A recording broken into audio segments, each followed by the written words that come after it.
korupsyon ay tumutukoy sa maling paggamit ng kapangyarihan at pundos ng pamahalaan para sa pansariling interes. May iba't ibang uri ng korupsyon tulad ng panunuhol, berbere, pandarambong, plunder, nepotismo at favoritismo. Ang mga gawang ito ay sumisira sa tiwala ng mamamayan at sa pamahalaan at nagpapahina sa mga institusyon ng bansa.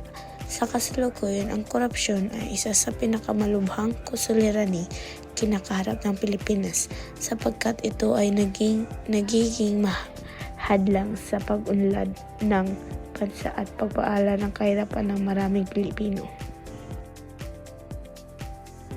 Katuwan, ang korupsyon ay may masamang epekto sa ekonomiya at pamumuhay ng mamamayan. Dahil sa maling paggamit ng pondo ng pamahalaan, nawawala ang mga pondong nakalaan para sa edukasyon, kalusugan at infrastruktura. Maraming proyekto ang hindi natatapos o hindi napapakinabangan tulad ng tinatawag na Ghost Project na nagiging sanhi ng patuloy na kahirapan ng mga Pilipino.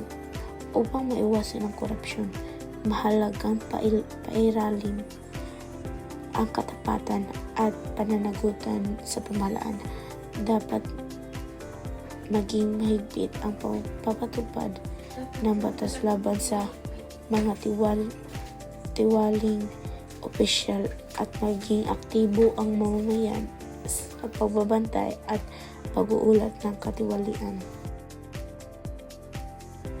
Wakas.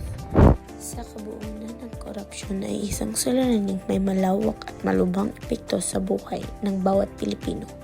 Gayunpaman sa pagtutulungan ng pamahalaan at mamamayan, maaaring labanan at unting-unting maiwasan ang katiwalian sa pagkaroon ng malasakit, katapatan at pagkakaisa, makamit ang tunay na kaunlaran at mas maayos na kinabukasan para sa bansa.